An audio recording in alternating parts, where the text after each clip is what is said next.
네, 자, 프리마켓 뉴욕 2부 저희가 이제 또 시작하도록 하겠습니다. 오늘 너무나도 많은 빅 이벤트를 앞두고 정말 하이라이트, 저는 특집으로 우리가 또 구성을 해서 가야 되지 않을까 생각이 들 정도로 너무나도 큰 일들이 지금 앞두고 있는 상황이고요. 지금 프리마켓을 보게 되면 엔비디아가 3.85% 정도 정말 뭐 급등이죠. 프리마켓에서 이미 벌써 이렇게 상승을 하고 있고, 자, AMD, 마이크론 같은 기업들도 지금 2% 가깝게 전부 다 또 상승을 하고 있고, 최근에 뭐 테슬라도 또 분위기가 너무나도 좋은 상황입니다. 자, 그리고 많은 기업들이 또 실적 발표가 막 쏟아지고 있습니다. 이번 주가 정말 제일 많은 기업들이 실적 발표하는 주기 때문에 많은 분들께서 또 궁금하신 정보들이 많을 것 같고요. 자, 오늘도 정말 저희 프리마켓 뉴욕에서 알차게 또 준비를 했습니다. 자, 그래서 많은 정보를 또 드리도록 하겠습니다. 자, 오늘 정말 특별한 날, 이분과 함께 하니까 저희가 너무나도 든든한데, 자, 디멘전 투자자문의 송재경 대표님과 함께 하나하나 다 짚어보도록 하겠습니다. 어서 오십시오. 네, 안녕하세요. 네, 안녕하세요. 자, 그리고 이제 최보아 앵커 김민 캐스터와 함께 자, 뉴스 또는 실적 발표 기업들 어떤 기업들이 있는지, 또 어떠한 평가가 지금 나오고 있는지 하나씩 좀 짚어보도록 하겠습니다. 자, 그러면 우리가 좀 준비한 내용도 많으니까 바로 이제 오프닝으로 바로 한번 들어가 보시죠, 오늘. 네. 예. 말씀해주신 대로 슈퍼위크에 벌써 절반이 지나가고 있는데 예. 사실 이번 주 중에서도 핵심이 또 수요일과 목요일에 집중이 되어 있죠. 그 내용 또 한번 짚어보도록 하겠습니다. 예. 에이펙 CEO 서밋이 오늘 공식적으로 개막을 또 선언을 했습니다. 이제 세계 이목이 경주로 쏠리고 있는데요. 오늘 오전 트럼프 대통령이 한국에 도착을 했고요. 트럼프의 국빈 방한은 2017년 이후 8년 만이라고 합니다. 오늘 오후 이재명 대통령과 한미 정상회담을 가졌고 또 내일은 시 주석과 만나 미중 정상회담이 진행될 예정입니다. 이렇게 미중 정상회담 이전에 사실상 이런 고위급의 실무진 회동도 있었고 어느 정도 시장의 미중 간의 관계를 살펴볼 때 이미 시장은 확인했어. 그리고 에이펙에서 미중 정상회담에서 오케이를 할게. 이런 식으로 좀 흘러가고 있는 것 같은데 좀 특별한 이벤트가 있을지도 궁금해지거든요. 뭔가 그냥 확인하는 차원 말고 새롭게 특별한 이벤트가 또 생길 수 있을까요? 뭐 제가 봤을 때는 뭐 특별한 이벤트가 보통 이전에 거의 다 나오기 때문에 그쵸. 저희가 알고 있는 내용은 다 나오지 않았을까? 네. 뭐 이런 생각이 들고, 그 외에는 그러니까 가장 이제 굵직한 것들은 이미 결정이 된 것 같고, 네. 그 세부적으로 뭐 일부 대화하는 내용 속에서 그냥 시장에서 관심 있어 하는 워딩에 또 집중하는 뭐 그러한 어떤 상황이 벌어지지 않을까 생각이 드는데, 대표님은 지금 뭐 에이펙 정상회담 좀 보시면서 어떤 느낌이 좀 드셨어요? 지금 말씀하신 대로 예. 특별한 좋은 이벤트를 기대하시는 거잖아요. 네. 이벤트 없이 지나가는 게 전 제일 좋다고 생각합니다. 이벤트 없이 오히려? 예. 그럼 호재도 그냥 차라리 없는 게 더 나은 건가요? 아까 앵커님 말씀하셨지만 네. 호재는 알아서 잘 찾으니까 예, 그렇죠. 호재는 다 알아서 다 자기가 좋아하는 것들은 다 찾고 있으니까 예. 그래서 사실은 뭐 다 예상하고 있지 않습니까? 이제 그러니까 뭐 트럼프 대통령 입장에서는 자기가 제일 원하는 거는 대두 네. 그거와 100% 그렇죠. 두 개를 맞바꾸는 거 네. 뭐 그거지 않습니까? 그래서 예. 이게 누가 제가 농심 그러니까 우리나라 농심 라면을 얘기하시는데 지금 트럼프는 잃어버린 농심을 되찾아야 되잖아요. 지금. 잃어버린 농심. 예. 네, 그러니까 농민들의 마음. 진짜 농심. 예. 정말로 오늘 잃어버린 뭐 이런 네. 것들을 대표님은 혼자 계실 때 그런 거를 많이 연구하시나 봐요. 아니, 그냥- 어떤 얘기를 하면 더 재밌게 할 수 아니요. 있을까? 다른 방송에서는 연구 안 하시는데 이제 저희 프로그램 여기 나온다고 오기 전에 하시면 부담감을 느끼시는 건가요? 그러니까 다 네. 이렇게 변하는 거야, 사람. 너무 반갑네요. 예, 저 이런 거 예. 좋아하잖아요.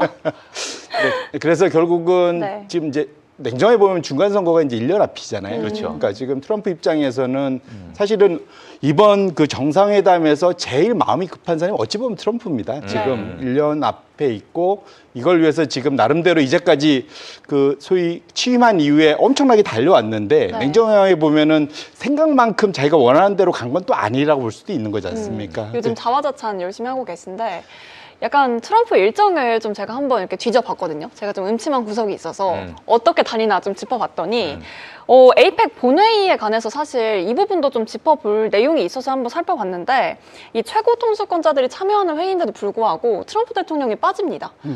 그래서 이 기간 동안 뭘 하나 언론이 좀 집중을 하고 있었는데 그래서 또 김정은 위원장과 만난다 이런 이야기도 있더라고요. 왜냐하면 또 에이펙 회의 자체가 이번 회의가 전반적으로 좀 다자주의로 진행이 되다 보니까 뭐 트럼프의 색깔과는 좀 다르다. 그래서 스스로를 뭐 왕따시킨다라고 하는 말이 있을 정도로 좀 있던데 그럼 이 빈 기간 동안 본회 기간 동안 트럼프 대통령이 뭘 할지 좀 궁금해지거든요. 뭘 하신다고 보십니까? 일차적으로 제가 이제까지 봤던 트럼프 대통령은 혼자 빛나야 돼요. 근데 여러 사이에 있으면 원 오브 댐이 되잖아요. 물론 키도 크고 등치도 좋아서 네. 늘 이제 바로바로 보이지만 사실은 그거는 원치 않고요. 그다음에 이게 사실은 우리가 좀 봤지 않습니까? 네. 우리가 소위 분할 통치란 말 있잖아요. 디바이드 앤 룰. 이게 보면은 그러니까 미국같이 힘센 나라도 다자 사이에 들어가면 네. 힘이 약해집니다. 제가 이제 팀장이나 이런 거 옛날에 할 때 저는 다 같이 모여서 회의하는 거 좋아했었거든요. 근데 여럿이 모으면 평상시에는 고분고분하던 친구들이 네. 한두 명이 목소리가 커지기 시작하면은 뭉치더라고요. 그러면은 팀장을 이겨먹어요. 그래서 그다음부터는 1대1 면담을 다 했습니다. 그때는 다시 고분고분해집니다. 일리가 있네요. 네. 그러니까 같이 뭉쳐놓는 거를 이제 흩어나가야 되겠네요. 그렇죠. 네. 트럼프가 작당 모임이라고 그 보통. 약간 옛날에 중세 시대 작당 때 모임 하지 마라 중세 이러잖아요. 시대 때 왕족들이 하던 거 아닌가요? 맞아. 우애들을 뭉치지 않게 하는. 네, 그러니까 디바이드 앤 룰이 사실은 네. 트럼프의 대표적인 전략이고요. 예, 그래서 예. 지금 보시면 양자 회담만 하고 다니잖아요. 지금. 그리고 다자 회담 있으면 휙 가버리고 예, 예. 거기 안 맞아요. 가고. 맞아요. 예, 예. 그래서 사실은 뒤에 시간을 좀 비워놓은 이유가 이제 그 김정은 위원장과의 만남을 기대하고 아마 비워놓은 것 같은데 오늘 네. 공식적으로 얘기했지 않습니까? 예, 예. 이게 이번엔 어려울 것 같다. 맞습니다. 라고 얘기했기 때문에 아마도 이제 저기 시진핑 주석만 만나고 나면 이제 돌아가겠죠, 뭐 사실은. 그래서 짧고 굵게. 예, 한국에 그리고 이제 머물러 다자 들어가요. 최종 다시 정상들끼리 쭉 서서 하고 이걸 아마 안 할 가능성이 매우 저는 높은 높다. 확률로 높은 확률로. 예, 있지 않을까 이렇게 생각합니다. 알겠습니다. 이재명 대통령의 경우에는 사실 뭐 이렇게 만나게 된다면 좀 적극적으로 지원을 해주겠다라고 식으로 말을 했는데 이런 극적인 상황은 일어나지 않을 것 같다는 게 아마도 좀 러시아가 보이네요. 반대한 것 같아요. 음.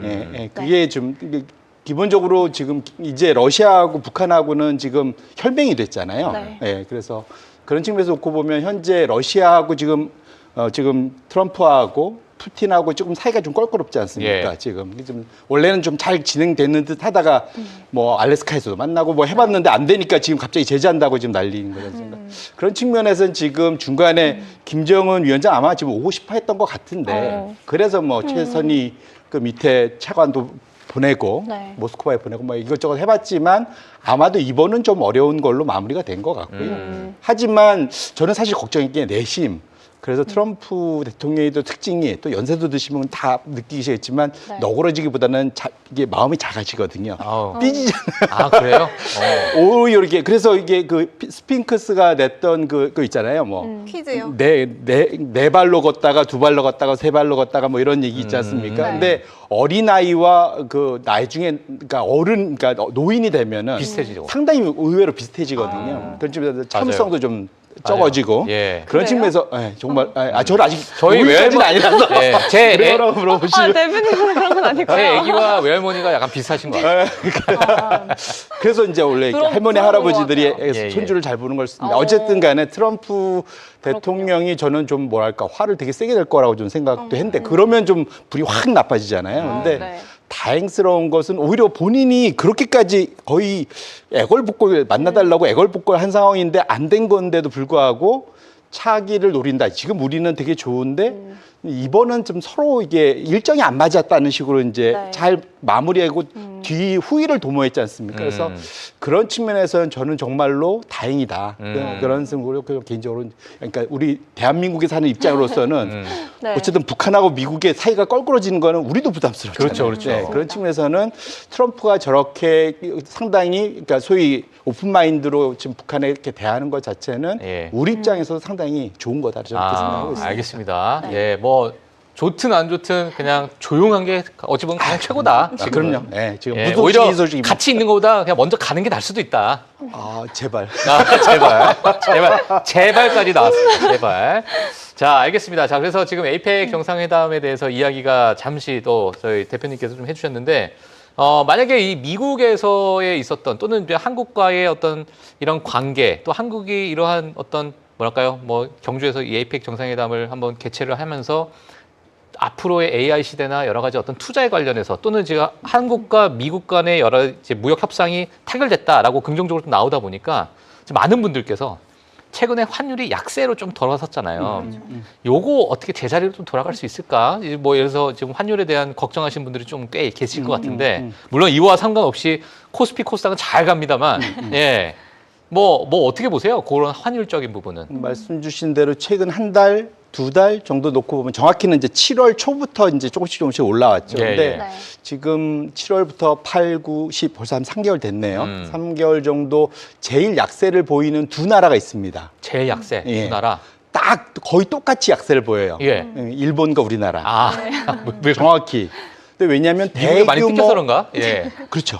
그렇죠. 그러니까 결국은 대규모 투자 협상을 앞두고 있는 거잖아요. 그러니까 일본 했다고 하지만 실제로도 아직은 구체적인 거는 좀 약한 거고. 네. 결국은 일본은 5,500억 달러. 물론 이제 1조 달러 이상 뭐 미국, 일본이 지금 외환 보유를 갖고 있다고는 하지만 거의 절반이잖아요. 그러니까요. 사실은. 예, 뭐 예.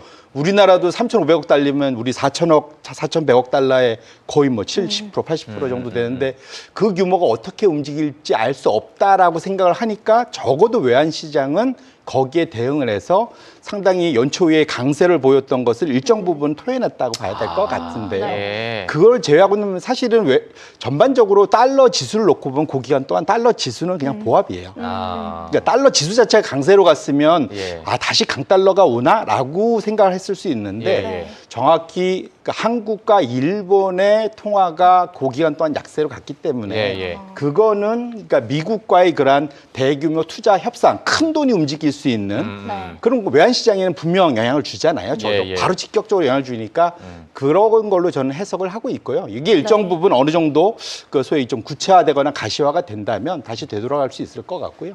두 번째로는 지금 오히려 지금 그 베센트는 일본에 대해서 지속적으로 금리 올리라고 지금 난리를 치고 있잖아요. 네. 저는 사실 왜 그런지 모르겠는데 오히려 지금 그러니까 일본에서 저렇게 지금 현재 같이 금리가 좀 낮아져야 그 일본 사람들이 미국채 열심히 사줄 텐데 어쨌든 저는 좀 이해할 수 그러니까요. 없습니다. 왜 그럴까요? 정말. 근데 지금 기본적인 것은 지금 예. 그러니까 약 엔화는 싫다는 거예요. 아, 금리를 올려서 일단 자국 통화 일본 엔화를 좀 끌어올려서 네. 상대적으로 이제 미국이 좀 무역에서의 무역에 있어서, 자기네들의 이제 힘을 좀 얻고 싶다. 그러니까 마치 이제 제2 프라자 합의 뭐 이런 것 같은 거죠. 그게 얻을 게 더 많다라고 스카페센트 재무장관이 좀 계산을 하셨나 봅니다. 제가 볼 때는. 또. 적어도 이제 마가 진영하고 어. 현재는 사실은 메인 스트리트를 그러니까 소위 이제 실물 경제에서 미국을 살리겠다는 게 기본적으로 지금 목표고 그 방향으로 메인스트리트에서. 네. 그러니까 월스트리트이 아니라 그렇죠, 메인스트리트를 그렇죠. 예, 예, 예. 살리겠다는 게 기본적인 생각이니까 예, 예. 그쪽으로 가면은 당연히 약달러가 도움이 되죠. 그래서 원래는 애초에 공약할 때도 자기는 그러니까 약달러, 저 낮은 달러, 저금리, 저물가 뭐 이런 얘기 많이 했잖아요. 뭐 그런 식의 약속을 계속 좀 지켜나가려고 하는.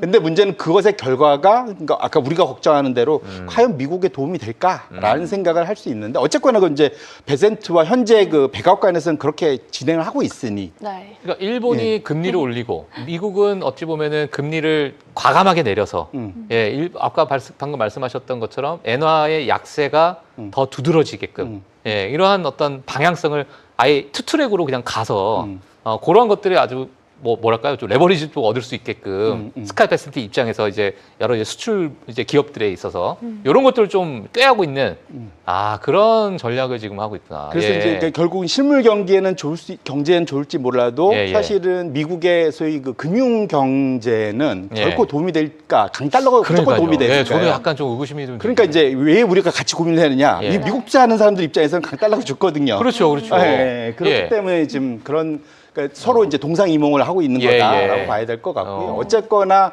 결국은 지금 우리가 약 원화, 약 엔화가 이제 결국은 미국이 원하기도 하고 강 원화, 강 엔화를 원하기 때문에 미국 자체도 원하고 예.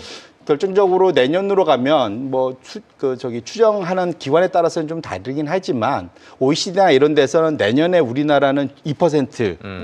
그러니까 미국은 1.4, 1.5. 예. 그러니까 다시 이제 우리나라가 미국보다 성장률이 더 높아지는. 그럼 이게 한 4, 5년 만에 이제 다시 옛날 수준으로 돌아가는 거거든요. 그러면은 통상적으로 성장률이 높은 나라가 이제 통화도 좀 더 강해지지 않습니까? 그렇게 놓고 본다면 지금의 이런 것은 이런 투자 협상과 관련된 일종의 변동성 노이즈라고 봐야 될 것 같고 네. 내년으로 가면 이것이 1,500원대를 향해서 달려가는 게 아니라 다시 1,400을 깨고 1,300으로 내려가지 않을까 저는 개인적으로 생각하고 있습니다. 아, 네. 알겠습니다. 자, 저희가 이제 오프닝 하나 했는데, 네, 저희가 정말 그러니까 알찹니다, 오늘. 이제 에이펙 정상회담에 대해서 너무나도 중요한 이야기들이 많이 나오다 보니까 저희가 이제 환율까지도 이렇게 네. 한번 좀 짚어봤습니다. 자, 그러면 지금 가장 또 관심이 있는 것이 사실 엔비디아 이제 GTC이기 때문에 네. 자, 그 뉴스를 하나 좀 보고 또 이제 종목으로 한번 또 넘어가도록 하겠습니다. 오늘 다양한 이슈가 많은 가운데 또 네. 엔비의 날이라고 지정을 할 정도로 엔비디아가 정말 많은 이슈를 냈던 그런 오늘 하루였습니다.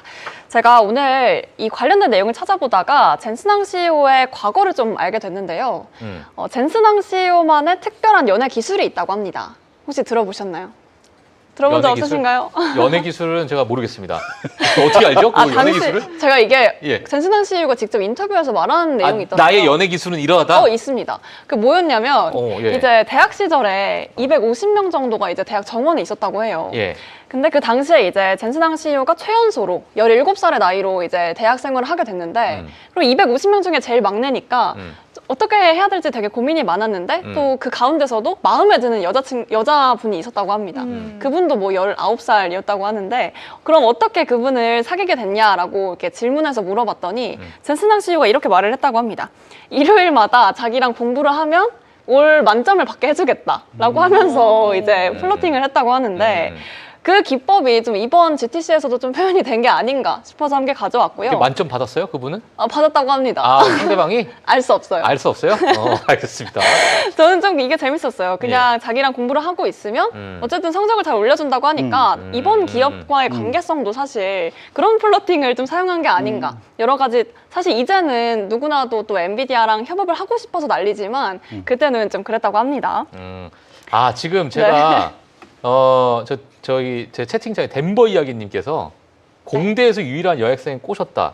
맞아요. 뭐 그 소리 이런 맞습니다. 이야기가 지금의 아내분이 그분이라서. 네네네. 오. 그러니까 이거 신빙성이 있는 겁니다. 그래서 있네요. 예, 알겠습니다. 저는 일요일마다 한다고 해도 안 만나요. 어, 네, 일단 해보도록 하겠습니다. 예, 이 GTC에서 굉장히 발언이 좀 많았잖아요. 다양한 이슈들이 많았는데 이 워싱턴에서 열린 GTC 컨퍼런스에서 또 한 번의 존재감을 보여줬습니다. 이 최신 AI 칩이 5천억 달러 매출 궤도에 올랐다면서 AI 버블에 대한 논란, 지금은 조금 잠잠해질까 했었는데 그 논란을 아예 잠식시키는 격이 되겠죠.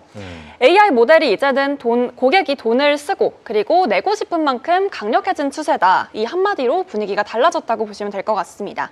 이번에 공개된 차세대 칩 블랙웰과 루비는 출하량이 무려 2천만 개, 그리고 이전 세대보다 5배 이상 많다고 하는데요.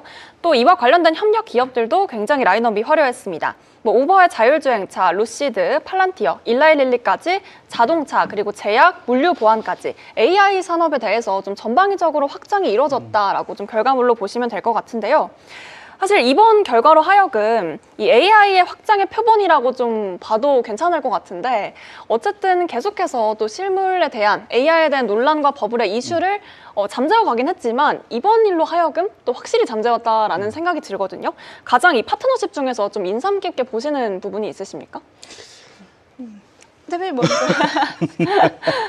뭐 사실은 이제는 기본적으로 좀 뭐랄까 좀 다변화시키고 있는 것 같아요. 그러니까 이제 결국 AI 소위 그 이제 학습 끝나고 추론 끝나고 거기까지 이제 됐고 이제 이거를 나머지 뭐 자동차 회사니 그러니까 소위 이제 응용 분야로 좀 넓히고 있는 것들이 지금 계속 나타나고 뭐 기본적으로 팔란티어하고는 늘 네. 해왔던 데긴 한데 기본적으로 자동차 회사들 이런 데들을 자꾸 끌어들이고 로봇 회사 로봇 비즈니스를 하려고 하는 데들 끌어들이고 이제 이런 것들이 그러니까 스스로 이제 늘 얘기하잖아요. 이제 지금 젠슨왕 자체가 이제 소위 AI 생태계를 자기 위주로 이제 만들어 나가는 이제 그런 것들의 이제 일종의 지금 이번에 또 다른 네. 모양새가 되지 않았나 싶고 예. 뭐 일단 이게 지금 특이하게 이제 노키아를 또 한번 노키아, 예, 네. 네트워크. 예, 끌어들인 것도 좀 개인적으로 저는 옛날에 네. 사실은 또 텔레콤 애널리스트도 했었기 때문에 때문에 아. 당시에는 또 이제 노키아가 또 그 당시만 2000년도 아, 최고의 예, 초반까지만 기업이었죠. 해도 그때들 우리가 이제 그러니까 노키아를 배워야 된다. 맞아요. 그래갖고 뭐, 예, 뭐 그런 거 책도 나오고 막 그랬었거든요. 한바탕은 노키아 핸드폰 살 뻔했습니다. 저는. 예. 그래서 어쨌든 그래서 이게 근데 그래서 다시 옛날 생각하고 좀 차트를 한번 열어봤더니 예. 아, 좀 심각하더라고요. 제가. 아, 그렇죠. 그 이제 노키아 차트 한번 길게 한 30년 정도 이렇게 해서 한번 보시면은 예.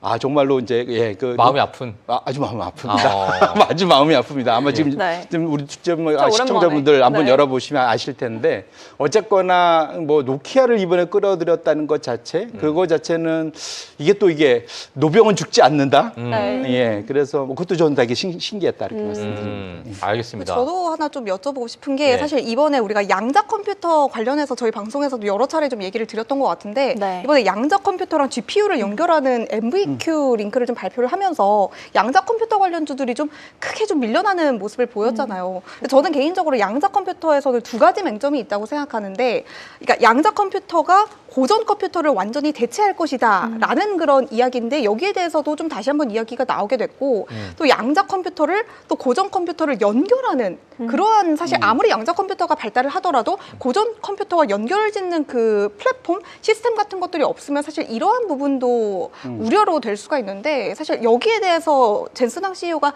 좀 일축을 시켰다라고 볼 수도 있을 것 같고 양자컴 관련주들이 밀려난 거에 대해서 장기적으로 영향이 있을지 아니면 뭐 사실 이것 또한 엔비디아도 가야 할 길이 먼 길이기 때문에 사실 양자컴 관련주들 많은 분들이 좋아하시는 뭐 아이온큐라든지 네. 리게티 컴퓨팅 같은 관련주들이 뭐 그래도 추후에는 타격이 없이 좀 자기만의 그런 독자적인 길을 갈 수 있을지도 좀 궁금해요.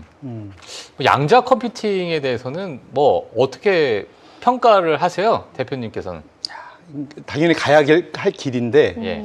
과연 그 기술이 정말로 그러니까 소위 그 뭐랄까요? 그러니까 신뢰할 만하냐? 신뢰성. 예, 네. 그 결과에 대해서 이제 뭐 어.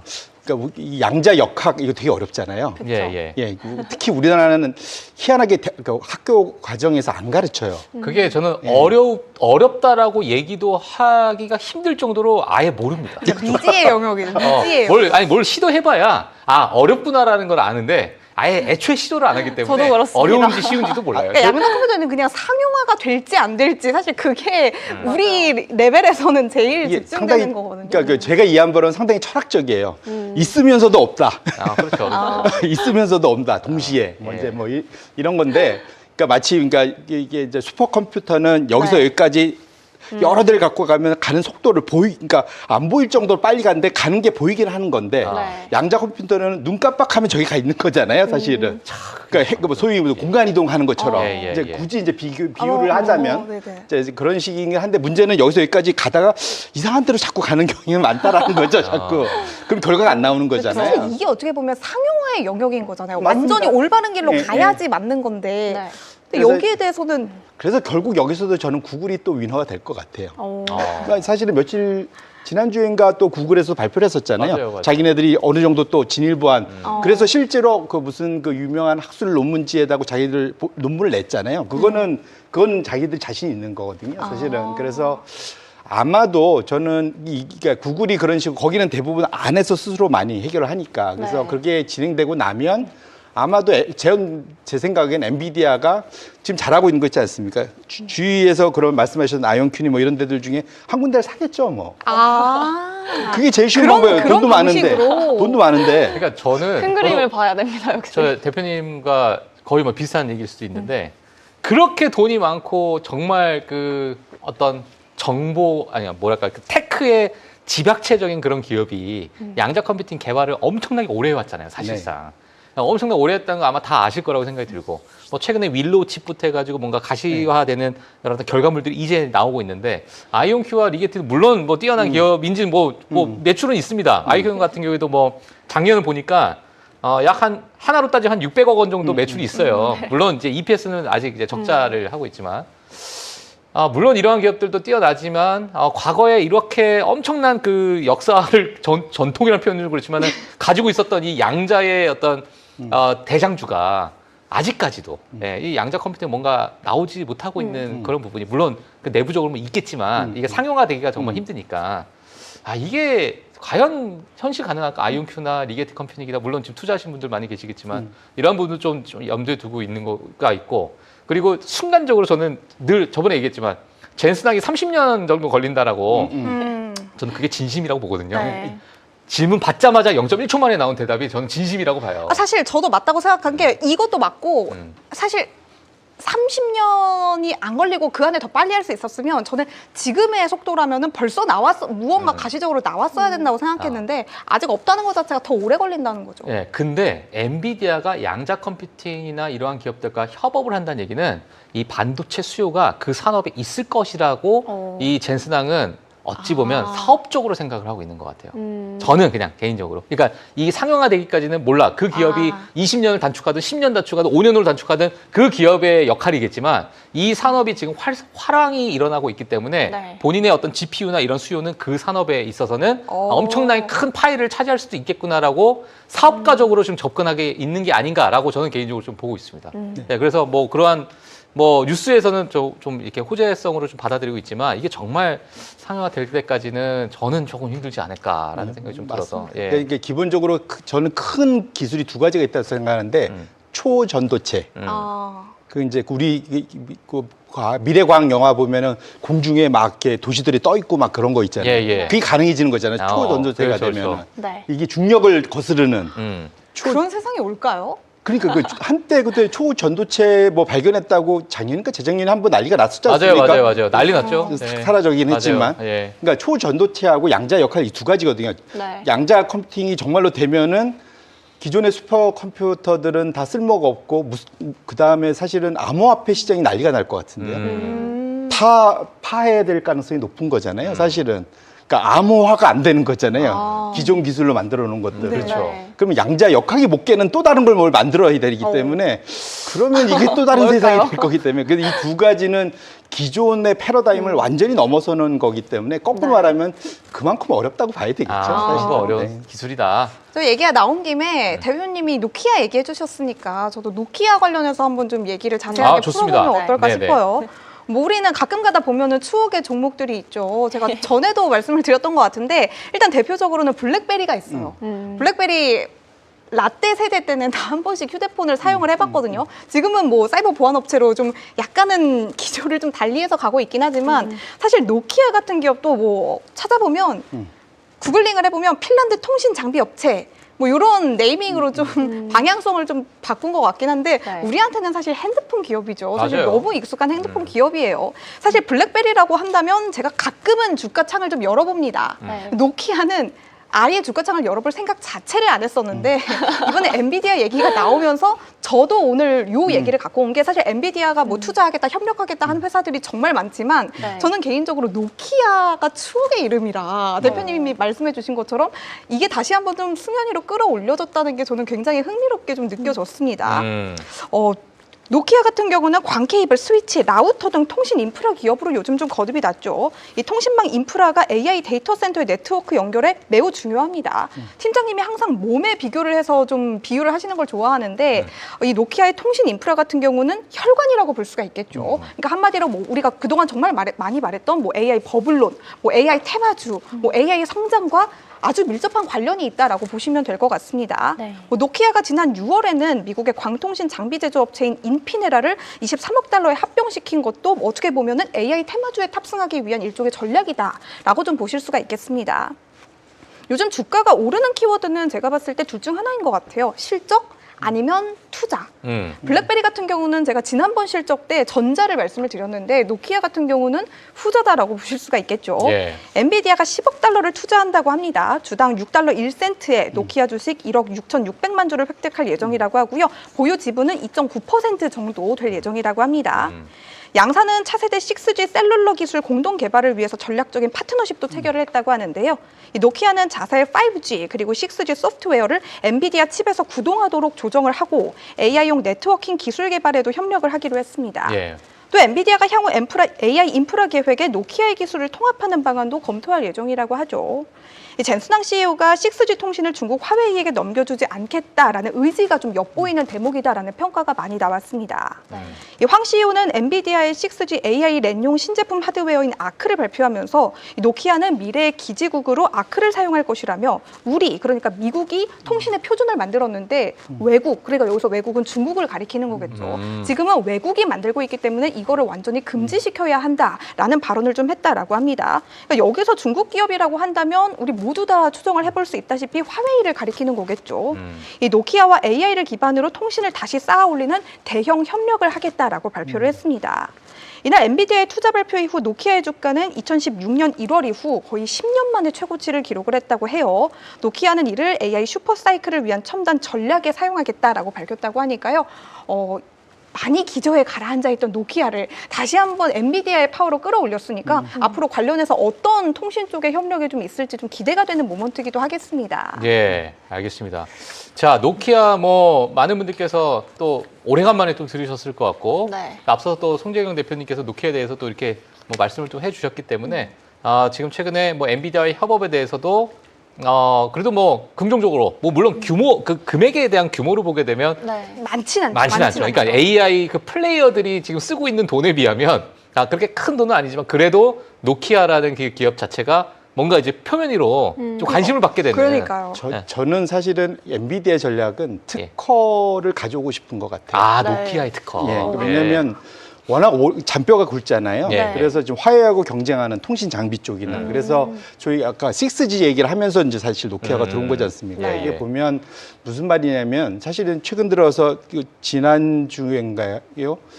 소위 퀄컴이 맞아요. 여기로 엔비디아하고 경쟁하겠다고 들어오고 있죠. AI 예, 하겠다. 퀄컴도 사실은 엄청난 또 관련된 특허를 많이 갖고 있는 로열티로 엄청나게 많이 받죠. 통신 쪽에서는 또 잔뼈가 굵은 데고 화웨이 당연히 그렇고 그러면 사실은 가장 옛날에는 노키아가 이게 오래됐다는 얘기는 지금까지 살아있다는 얘기는 그 소위 특허로 벌어들이는 돈이 많다는 얘기거든요. 그걸로 그래서 그렇게 놓고 본다면 저 정도로 아마 지분을 서로 수합을 하고 나서는 아마도 그걸 가지고 노키아가 갖고 있는 특허를 가지고 네. 퀄컴이나 화웨이로부터의 그러한 통신 쪽의 공격을 막아대는 서로 유사한 게 있으면 서로 이제 너 니캉내캉하고 이제 서로 이렇게 너 이거 포기해 나도 포기해 이런 식으로 지금 대도하고 100% 이렇게 나누듯이 그게 가능해지거든요. 근데 안 그러면 지금 엔비디아야 이쪽에서야 지금 최강자지만 통신 쪽이 강자는 아니잖아요. 그렇죠. 그렇기 때문에 일종의 적은 돈을 들여서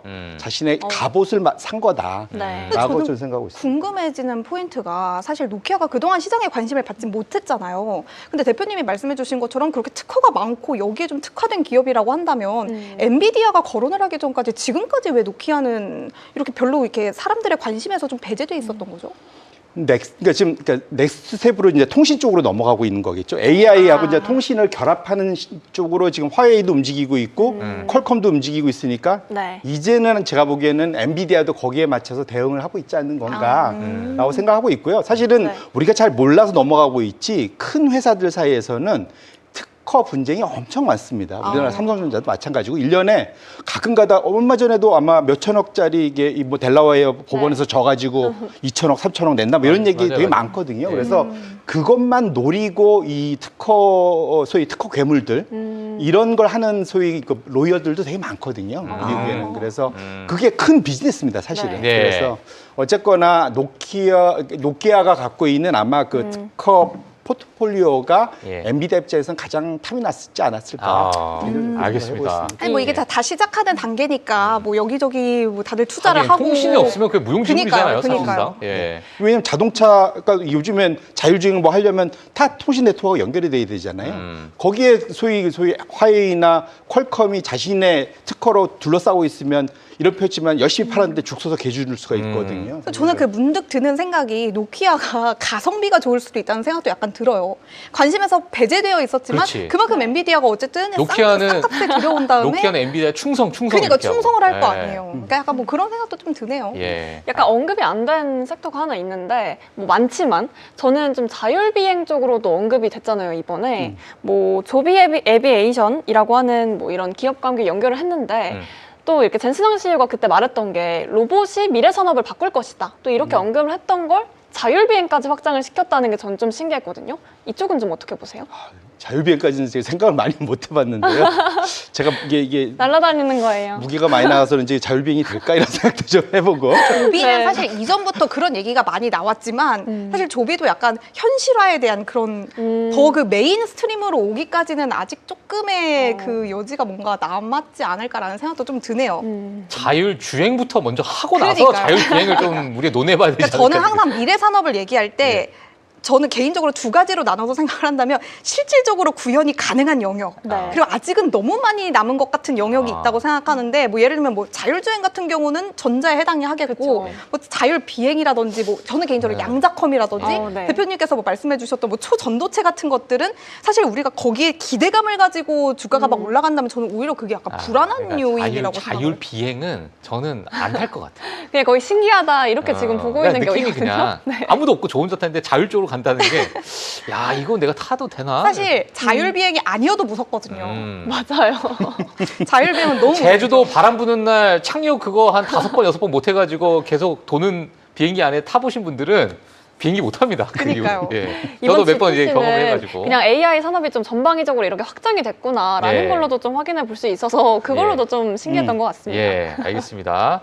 자, 그러면 사실 저희가 이제 뭐 엔비디아를 이야기하게 된다면 많은 네. 기업들과 이제 협업이 있을 것이고 뭐 그 안에서 이제 서로의 어떤 시너지를 이제 나타내기 위한 하나의 뭐 모습 속에서 이 생태계를 장악하기 위한 하나의 어떤 뭐 전략적인 그러한 투자들 이런 파트너십들이 어제 정말 막 쏟아져 나왔습니다. 이제 하나하나 다 언급을 하게 기억하지도 된다면 못해요. 예, 다 언급을 하기도 정말 힘들 정도로 예, 그런 부분이 있기 때문에 저희가 만약에 또 뉴스를 통해 가지고 이런 것들이 향후 가시화되거나 좀 이런 전략적인 부분이 좀 더 세밀하게 시장에서 평가가 좀 나온다면 저희가 좀 업데이트를 좀 해드리도록 하겠고요.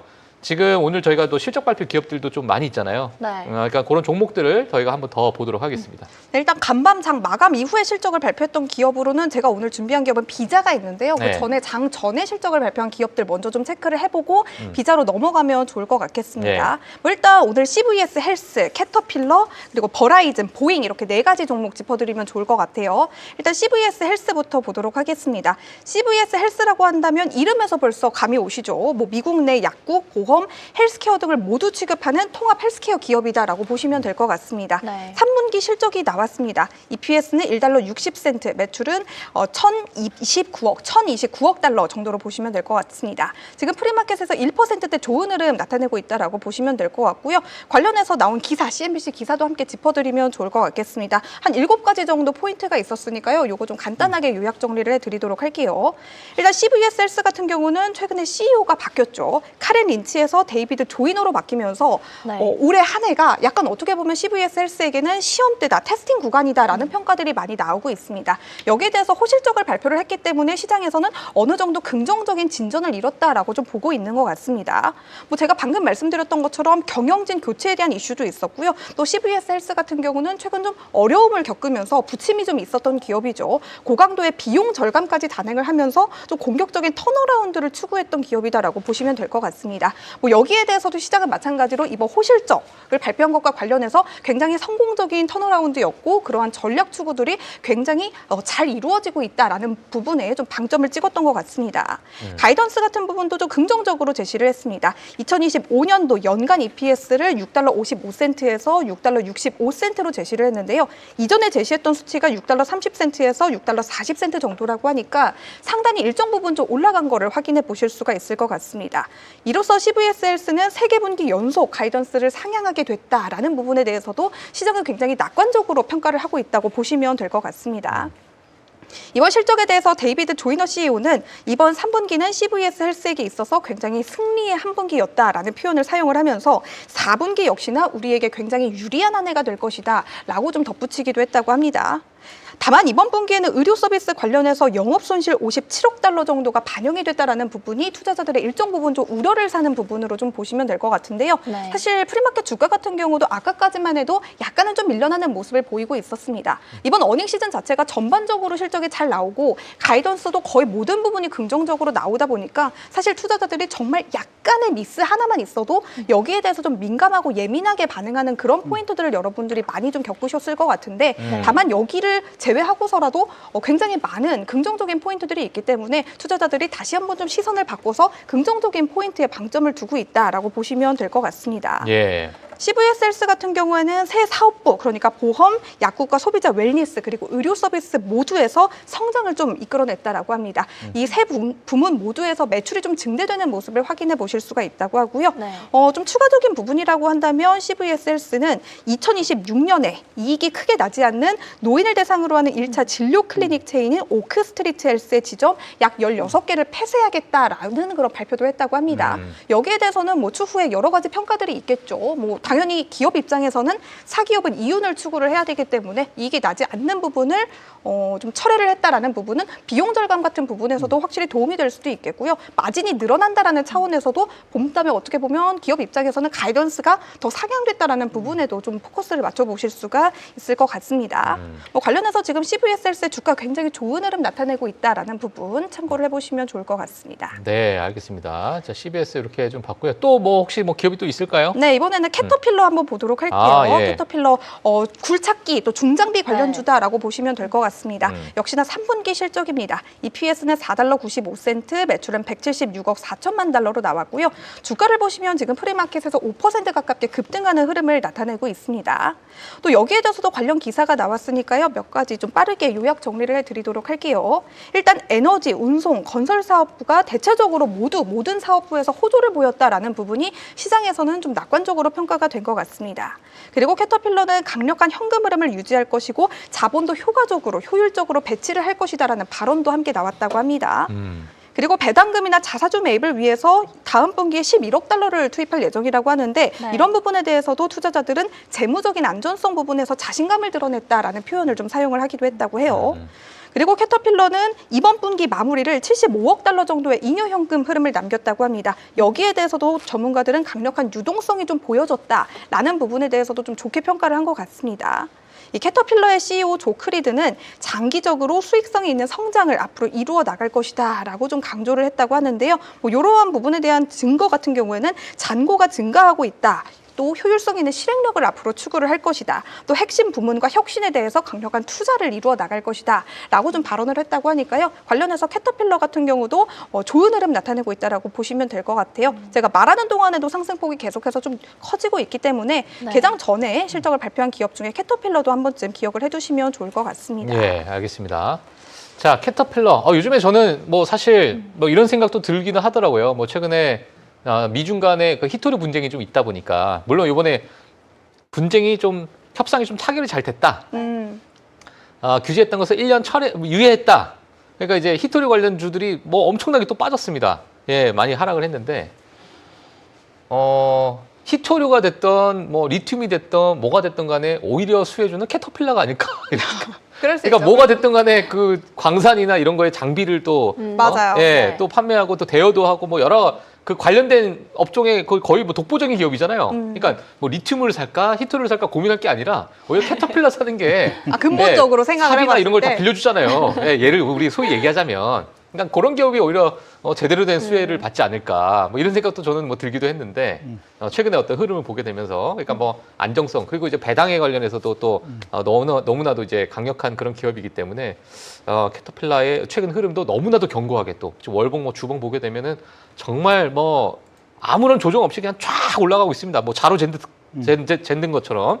자, 그만큼 지금 최근에 미국 내에서도 이러한 인프라에 관련된 이러한 너무나도 노후됐잖아요. 사실 미국이 정말 노후됐거든요. 그 길 보면은 뭐 난리도 아니에요. 거기가 막 구멍이 여기저기 나 있고. 그러니까요. 이런 것들 하나하나 하려면 정말 이런 기업들이 오히려 중장기적으로 좀 가져갈 약간 만한. 그 교체 시기도 있지 않아요? 교체 시기 헤드폰도 있죠. 교체 시기가 있다시피 이런 중장비 같은 경우도 교체 시기가 있습니다. 그 인프라의 교체 시기가 지금 진행이 되고 있습니다. 사실상. 오. 예, 그런 것들이 사실 한 2년 전, 작년 2년 전부터 계속 나왔어요. 보고서들이 계속 나오고 그래서 인프라 관련해서 사야 된다 했는데 개인 투자자들은 좀 매력이 없죠. 왜냐하면 재미가 없으니까 이게 AI처럼 막 빵빵 튀어 올라야 되는데 100%씩 올라야 되는데 이 친구들은 2% 3%니까 이제 안 차는 거예요. 이제 성에. 네. 아, 분위기가 약간 그렇게 흘러가고 있어요. 예, 하여튼 뭐 그러한 또 기업이 아닐까 생각이 듭니다. 뭐 최근에 저 주가 흐름 보니까 너무나 견고하네요. 그래서 이런 것들도 한번 같이 좀 봐주시면 될 것 같고, 자 우리 또 기업 뉴스로 한번 좀 넘어가도록 하겠습니다. 아, 오늘 제가 어깨가 무겁습니다. 아, 짚어드리고 싶은 게 많은데 많죠? 드디어 왔습니다. 예, 그러면 뭐 뉴스 이제 빠르게 제가 한번 또 네. 진행을 해보도록 하겠습니다.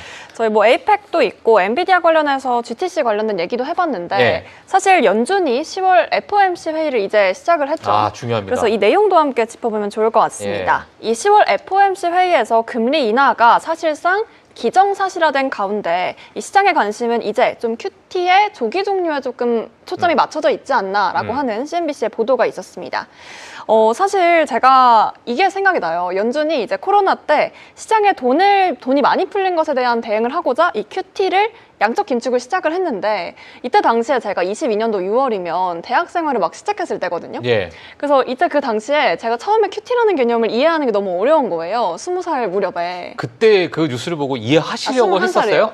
아, 네. 아, 예, 그래서 이제 예. 그때는 그냥 그렇구나. 왜냐면 주식을 다들 해라. 예. 뭐 이런 반응들이 있을 아, 때였는데. 주식 때문에. 네. 주린이 시절. 예, 예. 근데 이제 지금은 제가 이렇게 좋아하는 일을 하고 있는 만큼 오늘 잠 안 자고 새벽 3시까지 금리 결정되는 내용 확인하고 잘 겁니다. 알겠습니다. 네, 아무튼 네. 이제 시장은 이제 QT에 좀 집중을 하고 있는 모양새인데 제가 지난주에도 살짝 언급을 드렸어요. 이 JP모건 등은 이런 자금의 불안이 지급 준비금 부족을 넘어서 구조적인 유동성의 압박의 신호라면서 연준이 이번 회의에서 QT에 대해서 중단에 대한 이런 목소리가 커질 것이다 라고 예상을 한 반면에 바클레이즈 쪽의 입장은 좀 달랐습니다. 최근 변동성이 대규모 국채 발행으로 인한 일시적인 현상일 것이다 라고 말하면서 12월까지는 QT를 계속해서 유지할 것이다 라고 하는 좀 상반된 입장을 보였거든요. 그런데 사실 연준이나 뭐 이렇게 파월 의장이나 마찬가지로 시장에 대해서 좀 친화적인 구조를 계속 가져가고 있는데 그래서 뭔가 발언을 하면 그게 바로 적용되기보다는 뭐 한 3개월 있다가 발표가 나고 이런 식으로 진행을 했었는데 지금 10월 회의가 막 진행되고 있는 와중에도 이런 논란이 계속 있잖아요. 그래서 이번에 바로 이렇게 막 초급하게 진행이 될 것인가 혹은 이 시점이 12월로 밀릴 것인가 라고 하는 이야기들이 좀 오고 가고 있는 것 같습니다. 시기를 좀 어떻게 보고 계실까요? 글쎄요. 일단 지금 그러니까 그래서 제가 요즘 매일 체크하는 것 중에 하나가 그러니까 2019년 이후에 그 연준이 만들어 놓은 것 중에 뭐냐면 상설 레포 기구란 게 있어요. 네. 그게 뭐냐면 그러니까 레포 시장이란 게 뭐냐면 소위 이제 밤 사이에 어딘가 은행들이 돈이 뭔가 이렇게 소위 빵꾸가 났을 때 네. 내가 지금 당장 현금은 없고 지금 내가 갖고 있는 게 국채가 있을 수 있고 주택 저당 채권도 있을 수 있고 이런 채권으로 좀 쟁겨 있는 게 있잖아요. 그럼 이걸 일시적으로 내가 그 소위 연준한테 맡기고 현금을 융통받습니다. 대신에 내가 내일 아침에 갚을게. 이걸 하는 게 레포 시장이거든요.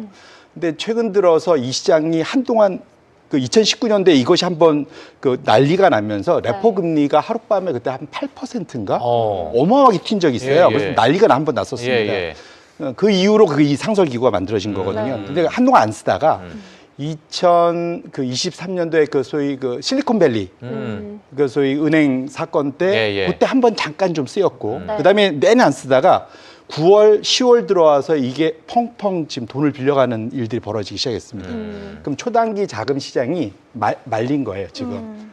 그래서 사실은 QT를 조기 종료하자라는 얘기가 나오는 이유가 사실은 지금 레포 시장에서 그러니까 소위 말하는 좀 균열, 걱정 뭐 이런 것들이 이제 생기면서 벌어진 거거든요. 근데 냉정해 보면은 지금 QE란 거를 2008년도 이후에 처음으로 한번 해봤지만 네. 제대로 된 QT는 지금 처음 해보는 거거든요. 그렇지 않습니까? QE란 것도 처음 해봤었고 그 사이에 1차, 2차 뭐 QE 쭉 한번 해봤고 QT라는 거를 지금 사실은 QE 이후에 처음 해보는 거라서 냉정해 보면 연준에서도 처음 가보는 길을 가고 있는 거예요. 연준이 뭘 다 알고 한 거라고 우리는 막 이렇게 신들이 모여갖고 이렇게 막 이렇게 제우스 신전에서 이렇게 얘기하는 것처럼 생각하는데 네. 이런 표현이지만 그들도 잘 몰라요 지금. 연준도 연준이 처음이라. 예, 진짜로. 그래서 QT의 효과가 이걸 지금 이거 멈췄을 때 또 더했을 때 어떤 일이 벌어질지를 잘 모르고 있다 냉정하게 보면. 네. 그런 측면에서 보면은 마냥 끌고 가기보다는 그래서 좀 조기 종료할 가능성이 안 그래도 지금 좀 초단기 자금 시장이 말려 있기 때문에 사실 그래서 초단기 자금 시장이 말리는 것에 가장 지금 영향을 바로 초반에 받은 것들이 암호화폐들이었어요, 사실은. 좀 보시면 아마 8, 9월부터 사실은 좀 맞아요. 밀렸잖아요. 예, 밀리고 있죠. 이미 사실은 그게 어찌 보면 초단기 자금 시장이 말린 거고 거기엔 지역은행들이 있을 거지 않습니까? 그 다음에 지역은행에서도 한번 뻥뻥 터진 거잖아요, 사실은. 그래서 이것이 다 연결이 돼 있는 거기 때문에 연준 입장에서는 지금 상황에서 이게 좀 물가도 좀 걱정이지만 이게 유동성, 초단기 유동성이 지금 말리는 것에 대해서는 상당히 아마 걱정을 하고 있고 그래서 아마 그 뉴욕 연은장이나 뭐 이런 데들 이 좀 자꾸 코멘트를 좀 걱정스럽게 얘기를 하는 이유가 이제 QT를 좀 빨리 좀 마무리하고 이거를 지금 사실은 이것이 그러니까 뭐랄까 시장에 돈을 풀겠다 막 엄청나게 부양하겠다라기보다는 네. 문제를 좀 봉합하는 쪽으로 가는 것으로 이해를 하는 것이 좀 더 맞지 않을까 저는 생각하고 있습니다. 아, 알겠습니다. 그러니까 뭐 최근에 어떤 유동성에 대한 일부 약간의 자금의 흐름이 좀 막히다 보니까 그런 부분을 먼저 보완을 하는 방향의 어떤 QT를 종료라는 표현은 그렇지만은 약간의 그 어떤 속도를 좀 조절한다. 이렇게 우리가 좀 봐야 될 것 같고. 금리 인하도 어찌 보면은 또 유동성을 또 야기시킬 수 있을 만한 너무나도 중요한 거잖아요. 사실상 어찌 보면. 그런 기대감이 또 주식시장에 또 녹아 들어갈 수 있기 때문에 뭐 하여튼 뭐 그런 부분들. 네. 사실 제가 조금 있다가 또 대표님께 여쭤보고 싶은 게 여러 가지 지금 뭐 기대감이 많잖아요. 뭐 빅테크, FMC, 뭐 앞서서도 저희 또 뭐 이런 이야기를 많이 했겠지만은 뭐 또 생각하시는 리스크가 또 있으시니까 그 부분 제가 뒤에 가서 좀 말씀을 드리면서 자, 일단 지금 FMC에 대한 이 뉴스는 이렇게 하나 질문이 있는데요. 질문하세요. 네. 금리 인하 쪽으로 제가 하나만 더 여쭤보고 네. 싶은데 사실 이게 금리 인하보다 QT에 관심이 더 많다곤 하지만 저는 금리 인하도 조금 장기적으로 더 봐야 될 필요는 있다고 보거든요. 뭔가 시장 분위기 자체가 좀 공격적인 완화 기대감에 대해서 계속 이렇게 인풋을 넣고 있는 상황인데 그래서 내년 상반기까지 금리 인하를 할 거라고 이미 선반영이 됐다라는 결과값도 있었거든요. 근데 이렇게 됐다가 갑자기 파월이 또 매파적인 발언을 해버리면 거기에 따라서 또 사람들이 흔들릴 것 같습니다. 투자자들의 마음이 어떨지 또 파월의 마음은 어떨지 뭔가 초읽기에 나섰을 것 같은데 어떤 생각을 지금 하고 있을까요? 일차적으로는 그건 별로 좋은 뉴스는 아니죠. 그러니까 사실은 내년 말씀 주신 대로 내년 말까지 해갖고 지금 아마 100bp이나 지금 대충 그 선물 시장에서는 그거를 지금 반영을 하고 있는데 네. 이번 내리고 앞으로는 어떻게 될지 모르겠어라고 얘기를 해버리면 그러면 사실은 시장의 기대감을 확 꺾을 수 있는데 거꾸로 또 그러면은 또 트럼프 가만히 안 있겠죠. 지금 이미 5명으로 또 후보도 압축돼 있는 맞아요. 마당에 네. 그들이 어마어마하게 떠들어대겠죠, 사실은. 그래서 이전보다는 생각보다는 그 효과가 약할 수도 있겠다. 왜냐하면 그 모든 사람들이 금리 인하에 대해서 이구동성으로 트럼프가 원하는 대로 하겠다라고 지금 다 하는 사람은 5명으로 압축돼 있는 거잖아요. 네. 근데 다만 다들 걱정하는 게 하셋 아니면 워시 뭐 요 정도가 좀 높은 투캐빈스. 투캐빈스 맞죠. 네. 근데 핫셋은 좀 그러니까 되면 오히려 레퓨테이션 리스크 그러니까 이게 오히려 오버할 것 같다 걱정. 오히려. 근데 헤빈 워시는 그래도 정통 지금 소위 은행가 그렇죠. 이래서 나름대로 그러니까 정도를 좀 지키면서 할 가능성이 있지 않을까라는 믿음이 좀 있는 것 같아요. 그래서 둘을 나눠 보면 그나마 시장이 좀 그래서 워시 쪽으로 기울면 조금 더 그래도 좀 시장이 마음 그러니까 소위 비둘기적인 정통 은행가다라고 생각할 텐데 하셋이 되고 나면은 야 이거 좀 이렇게 했지만 혹시 방송 써도 되는 말인지 안 될 것 같습니다. 알았습니다. 안 될 것 무슨 같아요. 말씀인지 아시겠죠? 눈빛으로 저는 이미 읽었습니다. 하여튼 그분은 상당히 위험하다. 그렇군요. 그렇게 생각하고 자, 있습니다. 큰일 난 단어가 나올 뻔했습니다, 방금. 자, 그래서. 자, 알겠습니다. 자, 그래서 지금 금리 인하에 대한 방향성. 그러니까 지금 금리 인하에 대한 드라이브를 정말 강하게 돌고 있지만은 뭐 중간에 여러 어떤 발언들에 따라서 뭐 잡음이 될 수도 있고 이게 노이즈가 될 수도 있는 거잖아요, 사실. 이런 노이즈에 따라서 시장은 또 출렁출렁 거릴 수 있기 때문에 그런 부분을 하나의 좀 리스크, 그러니까 조정의 어떤 어떤 단서를 좀 이렇게 제공해주는 네. 그런 어떤 명분을 제공해주는 그런 역할을 하지 않을까 뭐 이렇게 생각이 드는데 자 이런 부분도 한번 좀 체크를 해주시면 될 것 같고요. 자 우리 좀 종목으로 좀 넘어가서 한번 좀 이어가도록 하겠습니다. 네, 아까 뭐 못다한 장전 실적 좋아요, 발표 좋아요. 기업들 좀 두 가지 체크를 네. 해보고 비자로 넘어가면 좋을 것 같아요. 저희가 아까 뭐 노키아 이야기할 때 통신주 관련해서도 말씀을 좀 드렸던 것 같은데 버라이즌의 실적도 한번 좀 체크를 해보도록 하겠습니다. 버라이즌도 뭐 AT&T와 같이 여러분들이 통신주로 많이 알고 계실 것 같은데요. 3분기 실적입니다. EPS는 1달러 21센트로 예상치를 상회했고요. 매출 같은 경우는 338억 달러로 예상치를 하회하는 약간 좀 혼조인 실적이 나왔습니다. 다만 지금 주가를 보시면 프리마켓에서 4% 넘게 좀 급등 중에 있기 때문에 시장에서는 여전히 좀 긍정적으로 평가를 하고 있다라고 보시면 될 것 같습니다. 관련해서 좀 몇 가지 포인트 짚어드리면 좋을 것 같아요. 일단 버라이즌은 19년 연속 배당금을 인상하겠다라고 발표를 했고요. 네. 또 회사의 재무 구조 같은 경우도 공격적인 변화를 좀 앞서서 추구를 하겠다라는 발언도 함께 남겼습니다. 그리고 연간 가이던스는 유지하는 차원으로 좀 가겠다라고 했는데요. 뭐 사실 유지를 한다고는 했지만 투자자들은 여전히 좀 기대감이 큰 모습으로 보여지죠. 구체적인 수치도 제가 좀 정리를 해봤는데 일단 무선 서비스 매출 성장률은 2.0에서 2.8%로 보고 있고요. 조정 에비타 성장률은 2.5에서 3.5%, EPS 성장률은 1.0%에서 3.0%로 보고 있고요. 운영 현금 흐름은 370억에서 390억 달러, 그리고 잉여 현금 흐름은 195억에서 205억 달러 사이로 보고 있다고 하니까요. 전반적으로 시장의 평가 자체가 좀 괜찮았다라고 보시면 될 것 같습니다. 예. 그다음은 여러분들이 또 많이 기다리셨을 보잉 한번 좀 짚어보면 좋을 것 같아요. 보잉 관련해서도 많은 뉴스들이 좀 나오고 있습니다. 일단 실적 먼저 짚어보도록 할게요. EPS 같은 경우는 마이너스 7달러 47센트로 보시다시피 정말 많이 예상치를 좀 밑돌았다라고 보실 수가 있을 것 같고요. 매출은 233억 달러로 예상치를 웃돈 실적이 나왔습니다. 네. 조금은 좀 투자자들을 혼란스럽게 할 만한 실적이다라고 보실 수 있을 것 EPS가 같아요. 제일 맞아요?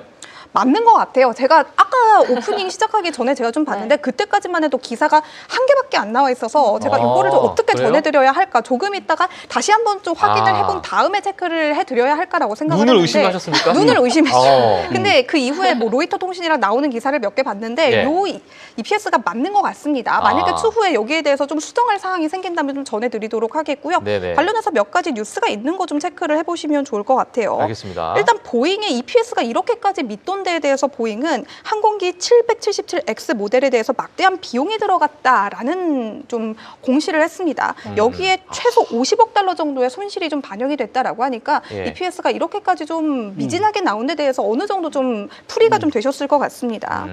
다만 보잉 같은 경우는 여전히 그래도 뭐 긍정적인 뉴스들이 없지는 않습니다. 뭐 올해 2018년 이후 가장 많은 항공기를 인도할 예정이다라고 좀 공시를 하기도 했다고 하고요. 또 현금 라인을 안정화하기 위해서 각고의 노력 중이다라는 발표도 함께 남겼다고 합니다. 네. 2023년 이후 올해 2년 만에 처음으로 현금 흐름이 흑자로 돌아섰다라는 발표도 함께 나왔다고 하고요.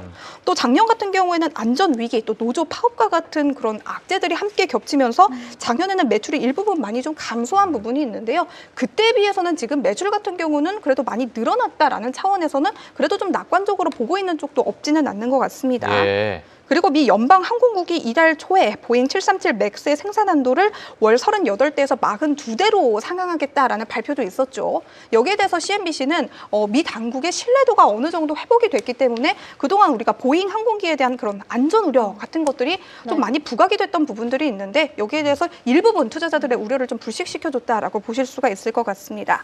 그리고 보잉은 올해 항공기 인도 대수가 작년에는 291대 정도가 됐는데 올해는 440대 정도로 크게 늘어났을 것이다라고 예측을 하고 있다고 하니까요. 보잉 주가를 보시면 지금 프리마켓에서 1% 정도 밀려나고 있습니다. 네. 사실 실적이 이게 뭐 확실하다라고 본다면 주가의 낙폭이 그렇게 크지는 않은 것 같아요. 이런 부분에 대해서 뭐 보잉이 뭐 EPS 같은 경우는 약간 좀 부진하게 나온 부분이 있지만 여전히 공시 차원에서는 좀 긍정적으로 나온 부분들도 굉장히 많다라고 보시면 될 것 같습니다. 관련해서 비자 실적 한번 좀 왜요? 보잉 마저 얘기할까요? 그게 아니라 저는 보잉이 100%, 200% 급등한다 해도 이제 사고 싶지가 않아요. 보잉 같은 너무나도 사기가 자본이 너무 많고 떨어지셨어요. 문이 떨어지고 바퀴가 떨어지고 뭐가 맞아요. 지연되고 사실 작년에 있었던 항공기 사고 하면은 다 보잉이 생각날 정도로 사고가 되게 많았죠. 그러니까요. 하여튼 이게 딴 종목도 너무 좋은 게 많은데 한번 사도 맨날 오늘은 무슨 무슨 잡음이 있지 않을까? 어떻게 그렇게 불안하게 또. 불안함. 예, 참 그렇습니다. 그렇다면 알겠습니다. 팀장님의 우려를 좀 불식시켜 줄 만한 좋은 기업들. 좋은 기업 좋습니다. 하나 좀 소개시켜 드리도록 기대됩니다. 할게요. 간밤장 마감 이후에 실적을 발표한 기업에는 비자가 있었습니다. 네. 여러분들이 많이들 알고 계시죠? 신용카드사라고 보시면 될 것 같은데요. 비자 같은 경우는 실적이 3분기가 아니라 회계연도 4분기로 집계가 됐다는 점 참고를 해주시면 좋을 것 같습니다. 회계연도 4분기 EPS는 $2 98센트, 매출은 107억 달러로 모두 예상치를 웃도는 호실적을 발표를 했습니다. EPS 같은 경우는 전년비 7%, 매출은 전년비 12% 정도 증가를 했는데요. 지난 7월 비자는 다음 분기 EPS와 매출 모두 전년비 10% 초반 비율로 성장할 것으로 내다봤다고 합니다. 네. 이 크리스서 비자 CFO는 이날 컨퍼런스 콜을 통해서 이 소비자 지출이 필수 소비재와 임의 소비재 전반에 걸쳐서 회복력을 유지했다며 이 여행과 전자상거래 지출이 크게 늘어나고 있기 때문에 미국 경제가 이대로 안정적으로 유지가 되는 한 앞으로도 비자에 대한 그런 주가의 상방 압력은 강해질 것이다라고 좀 표현을 했다고 합니다. 특히 해외에서는 여행 지출이 팬데믹 이전 수준으로 완전히 돌아온 것으로 좀 보고가 됐다고 하고요. 이에 더해서 고소득층의 카드 사용률이 늘어남에 따라서 미국 내에서 프리미엄 서비스에 대한 니즈가 굉장히 강하다라는 사실이 다시 한번 재확인됐다라는 이야기들도 함께 나왔습니다. 네. 뭐 비자 같은 경우는 미국 소비의 체온계다라는 별칭까지 좀 가지고 있죠. 소비가 당연히 신용카드와 직결이 되기 때문에 비자의 실적이 잘 나온다, 비자의 카드 사용률이 높다라는 부분은 미국의 소비가 여전히 견조하다, 미국의 경제가 어떻게 본다면 여전히 좀 튼튼하다라는 차원에서도 해석이 충분히 가능할 것 같습니다. 이 라이언 백인원이 비자 CEO는 이날 성명을 통해서 이번 분기 견조한 소비자 지출이 매출 증대를 견인했다며 이 AI 기반 거래, 실시간 자금 이동, 토큰화, 또 스테이블 코인과 같은 부분들이 온라인 거래를 재편하는 가운데 네. 혁신과 제품 개발에 대한 집중을 통해서 비자는 이러한 변화의 핵심에 놓일 수 있도록 노력을 하고 있다라고 강조를 했다고 합니다. 이 비자는 규제 불확실성과 경쟁 심화에 대응하기 위해서 최근 핀테크 기업과 같은 제3자가 고객 계좌 데이터에 접근하는 방식인 미국 내 오픈뱅킹 사업을 종료했다고 합니다.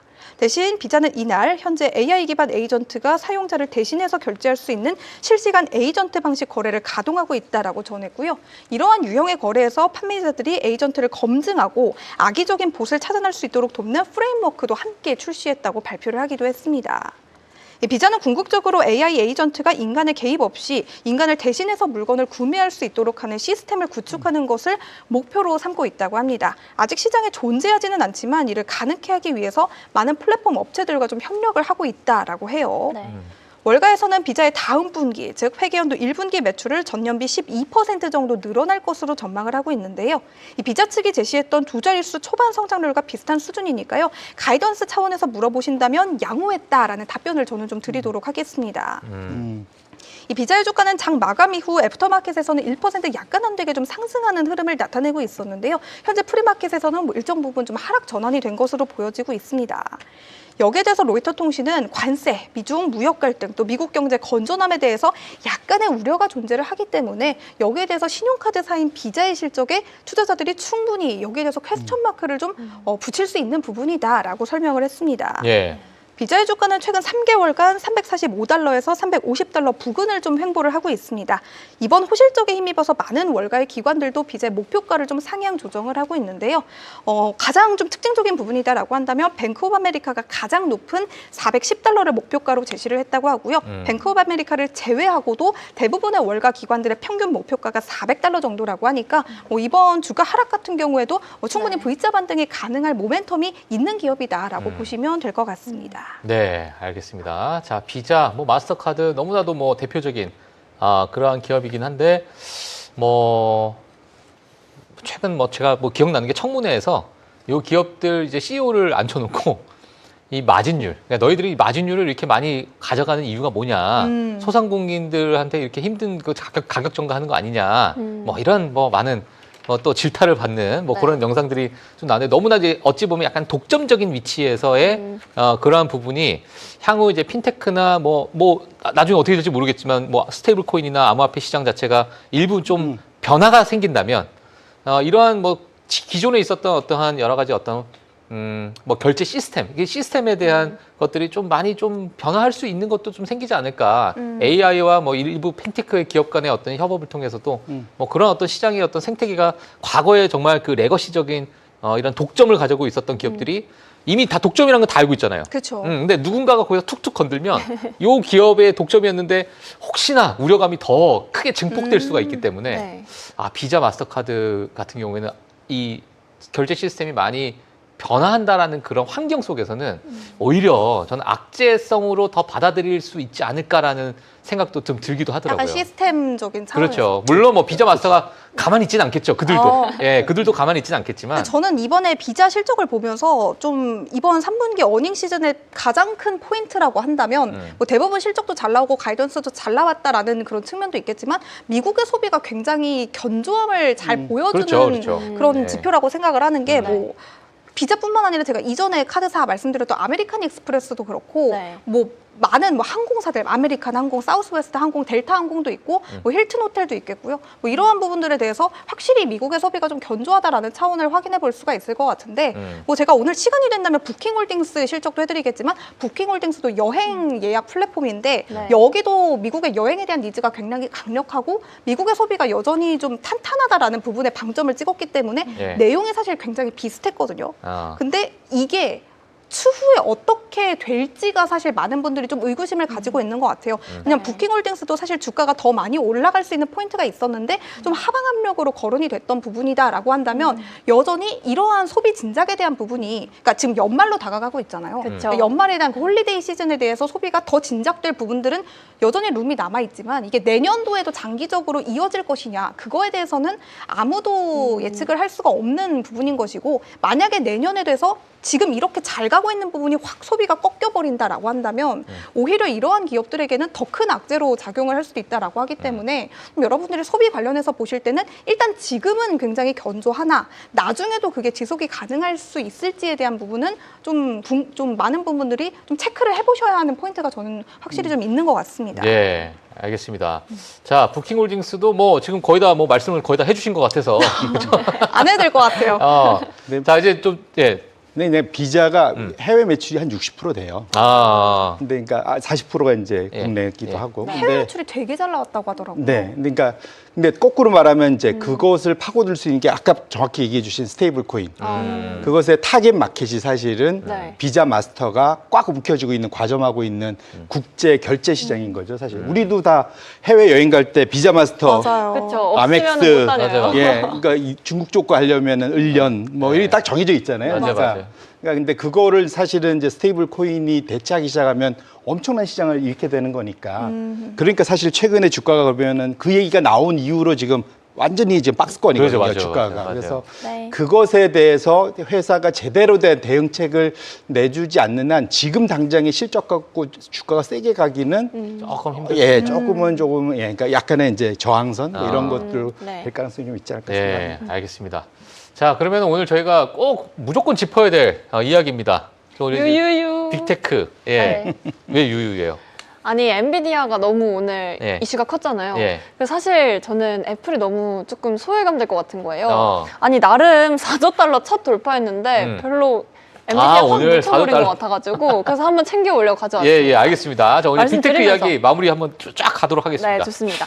애플 좀 아쉬워하실까봐 가볍게 오늘 짚어드리면요. 4조 달러를 돌파하면서 엔비디아 그리고 마이크로소프트에 이어서 세 번째로 4조 달러 클럽에 이름을 올리게 됩니다. 뭐 애플이 지금까지 인공지능 경쟁이 있어서 좀 뒤처졌다 이런 얘기를 했지만 어쨌든 시총 4조 달러 달성은 이 세계 최고의 소비자 브랜드 중에 하나다라는 명성을 좀 견고히 한 것 같고요. 또 블룸버그 통신은 애플이 주요 제품에 이 OLED에 대한 디스플레이 탑재 계획이 있다는 보도도 함께 전했으면서 가격이 좀 올라갈 것이다 라고 하는 그런 가벼운 이슈들도 하나 있었습니다. 향후 주가 전망에 대해서 애플 쪽으로 살펴봤을 때 이 애플에 대한 매수 의견의 비율은 테슬라를 제외하면 그래도 제일 낮은 수준이다라고 했고 또 향후 12개월 목표가 주가 역시도 현재 대비해서는 6%가량 낮은 수준이라고 하는데요. 이렇게 M7 종목들이 이렇게 하나같이 실적 발표가 오늘과 내일 또 예정이 돼 있잖아요. 예. 블룸버그에서는 M7 기업들의 3분기 이익 성장률이 전분기 27%보다 낮은 14% 정도로 하향으로 또 전망을 했다고 합니다. 저는 그래도 AI에 대한 기술이 계속해서 수요가 커지고 있는 만큼 예상은 이렇지만 그래도 그래도 조금 기대해보는 게 좋지 않을까라는 생각이 드는데 진짜 기업들이 많이 나옵니다. 오늘 새벽에는 마이크로소프트 그리고 알파벳, 메타가 나오고요. 그렇죠. 그리고 애플은 또 내일 실적 발표가 예정해 있는데 어떻게 나올지 정말 궁금해지거든요. 열어볼까요? 자, 우리가 열 수는 없고, 네. 우리가 이제 전방 저도 지금 빨리 열어보고 싶은데 열 수가 없네요. 열 수가 없고. 우리가 이제 그 시장에 대해서 지금까지의 그 흐름이나 행보나 또는 일부 기업들, 특히나 기술주들의 어떤 실적 발표를 우리가 유추해서 그래도 뭐 지금까지의 어떤 뭐 많은 아이비들의 어떤 전망, 보고서 네. 이런 것들을 유추해서 우리가 조금 한번 뭐 생각을 해봐야 되지 않을까인데 사실 오늘 저희 대표님과 함께 이제 빅테크에 대해서 좀 이야기를 네. 아마 남는 시간 동안에는 다 할애를 좀 해봐야 될 것 같아요. 뭐 가장 좀 기대가 되는 뭐 실적 발표 기업이 있을 수도 있고 또는 약간 우려가 되는 실적 발표 기업들이 있을 수 있습니다. 우리가 좋아하는 빅테크 중에서요. 일단은 지금은 모든 게 AI잖아요. 예, 그럼 AI와 연결돼 있는 거면 데이터 센터입니다. 그러니까 그렇죠. 지금 데이터 센터에 어마어마하게 투자를 지금 하고 있는 예, 거고 회사 우리가 잘 아는 아마존과 마이크로소프트, 구글은 구글. 자기네들도 쓰지만 대여하는 용도로 데이터 센터를 엄청들 쓰고 있잖아요. 거기에 투자를 많이 하고 네. 그와 관련돼서 이런 메이저들은 상당히 이제 그것에 얼마나 이번에 수혜를 보는지 그러니까 네. 얼마나 또 외부로부터 그 매출 증가율이 오는지 그게 핵심 포인트일 것 같고요. 다만 여기에서 데이터 센터에 돈을 투자 많이 하지만 오로지 자기가 쓰려고 하는 데가 딱 한 군데 있습니다. 본인이 쓰려고 하는데. 예, 거기가 메타입니다. 메타. 예. 그러니까 이게 뭐냐면 메타는 내가 이 데이터 센터를 열심히 투자해서 거기서 그걸 통해서 돈을 엄청 더 벌어야만 서로 이제 해지가 되는 거고. 그 캐펙스가 너무나도 그쵸. 많이 쏟아지니까. 반면에 구글이나 마이크로소프트나 아마존 같은 데는 일단 투자를 하긴 하는데 고객들 보면서 투자를 하는 거잖아요, 지금. 사실은 그렇게 보고 제가 알기로도 지금 이런 메이저 데이터 센터의 가격이랑 그러니까 소위 시간당 쓰는 가격이랑 중소형의 가격이 지금 막 벌어지고 있어요. 똑같은 걸 내는데 예. 여긴 경쟁이 벌써 치열해서 치열해지고 데이터 있구나. 센터들이 지금 캐시 번하고 있고 예. 지금 이쪽은 그냥 고가를 그대로 받고 있음에도 불구하고 안전성을 위해서 그 소위 이제 하이엔드 고객들은 예. 다 이제 이런 큰 데들을 쓰는 거죠. 조금 비싸더라도. 예. 그래서 아마 이제 차별화가 좀 있을 것 같거든요. 이제 그 효과가 이제 얼만큼 나올 건지가 있는데 그래서 지금 대략적으로 지금 나오는 코멘트들은 메타는 이번에 예상보다 매출은 혹시 좀 잘 나왔을지 몰라도 감가상각비나 뭐 이런 것들을 감안한다면 생각보다는 좀 시장 기대에 좀 못 미치지 않을까? 또 더군다나 3분기 안에 뭐가 들어갈 거냐면 그 소위 뭐죠? 그 스케일 AI라고 네. 예. 어마어마하게 돈 주고 지금 인재 영입을 하고 인재 영입해갖고 예, 그 새로운 회사를 부서를 사줬잖아요. 그렇죠. 그거 이번에 다 삼각해야 될 거잖아요. 뭐 그런 것들도 거기에 다 녹여져야 되니까 예. 이게 탑라인보다는 지금 미들라인, 바텀라인 쪽에서 얼마나 지금 숫자가 나올지에 대한 고민 뭐 예. 이런 거. 그다음에 제가 늘 얘기하지만 요즘에 이제 소위 잉여현금 흐름, 소위 단기 순이익은 좋지만 감가상각비 감안했을 때 투자 빼고 남으면은 내가 쓸 수 있는 돈이 얼마나 남느냐. 이것이 지금 성장률이 둔하고 있다는 얘기들이 계속 지금 걱정돼서 나오고 있거든요. 그래서 그것이 얼마나 반전되거나 좀 어느 정도 방어가 되느냐. 네. 그게 이번에 이제 일종의 관전 포인트일 것 같아요. 그래서 지금 그러니까 지난주였나요? 아마존 한번 그 데이터 센터 사고 났을 때 저도 고생했었는데 뭐 접속이 안 되는 데도 꽤 맞아요. 나오더라고요. 혹시 쓰시는 것 중에 저는 이제 유료 서비스들 해외 거 해외 보다 보니까 네. 접속이 안 되는 것들이 있어갖고 저는 듀오링고 안 돼가지고. 예, 예, 당황했던 기억이 나는데 우리나라에도 데이터 센터에 아마존이 제가 알기로는 70%인가 맞아요. MS가 뭐 그 맞아요. 정도 갖고 있으니까. 그래서 그렇게 놓고 보면 또 오늘도 지금 에이펙에서 50억 달러 추가 투자하겠다고 뭐 얘기도 하고 뭐 그래서 결국은 지금 그러니까 데이터 센터 안에서도 이제는 AI 데이터 센터라고 다 같은 데이터 센터가 아니고 돈을 버는 데와 고생하는 데들이 적어도 지금 구분이 될 가능성이 있어서 그걸 한번 보실 필요가 있겠다. 그러니까 이제 결국에는 이제 이 AI 시대라는 거에서 가장 중요한 총알이 현금이잖아요. 현금. 네. 현금이 많아야 되는데 너 얼마나 현금 있어 지금? 흐름이 어때? 요거를 이제 완전히 정말 칼날을 대고 아주 명확하게 이제 예민하게 좀 받아들일 수 있는 그러한 시장이 되겠다. 이번 실적 발표가 특히나. 그리고 메타는 제가 알기로 이번 분기인가 지난 분기부터는 들고 있는 현금보다 부채가 조금 더 늘어나는. 네. 그러니까 원래는 넷 캐시라고 하죠. 순현금에서 예. 순부채로 플러스로 돌아서는 그 지금 초입으로 좀 돌고 있거든요. 예. 그렇기 때문에 메타가 워낙 공격적으로 투자를 하고 있어서 맞아요. 그래서 이익을 사실 그런 거 안 하면 이익을 되게 잘 내는 회사인데 어. 이게 한번 이 CEO가 한번 이게 확 이게 꽂히면 돈을 어마어마 퍼붓는 스타일이라서 그래서 이게 저희 나이대가 저랑 동갑이거든요. 네, 저희 나이대가 그래요. 네. 한번 쇼부를 칩니다. 예. 그래서 이게 제2의 메타버스가 되면 안 되겠다. 개인적으로는 예. 메타 주주들을 위해서는 어. 예 그런 생각을 하고 있습니다. 네. 알겠습니다. 자, 메타를 일단은 이번에 일단 많은 이제 공격적인 어떤 투자 때문에 그 실적 발표에 대한 어떤 세부적인 어떤 사항을 우리가 좀 지켜봐야 될 것 같고 네. 물론 이제 가이던스는 좀 긍정적으로도 다들 나올 수 보고 있죠? 계시죠? 예, 네, 다 네, 보고 네. 계시고. 네. 그러면은 만약에 여기서 가장 또 기대가 되는 기업은 이 5개 기업, 그 빅테크 5개 기업 중에는 어떤 기업을 가장 기대를 하고 계세요?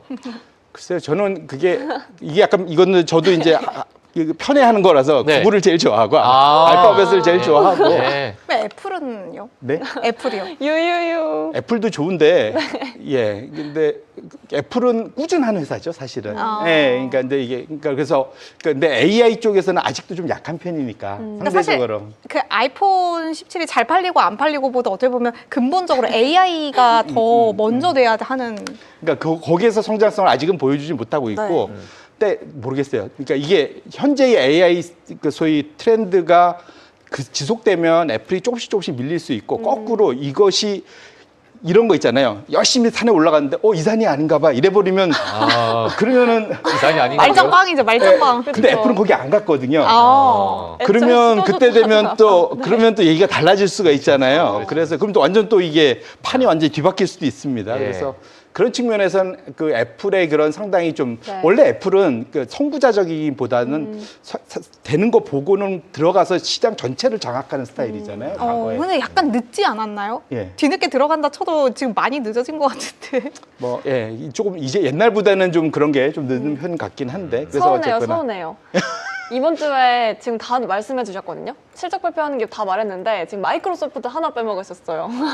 마이크로소프트는 어떻게 됐어요? 마이크로소프트는 이번에 큰일 하나 해냈잖아요. 오픈 AI 이번에 그 소위 그 공익 법인으로 전환할 때 예. 거기서 기분? 챙길 거 다 잘 챙겼기 때문에 네. 뭐 마이크로소프트는 역시 오래된 정말로 잔뼈가 굵은 회사다. 예.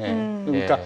결국은 뭔가 문제가 다 생기고 나면 마지막에 살아남는 회사는 지난 30년, 40년 정도 돼. 40년 동안 결국은 마이크로소프트더라고요.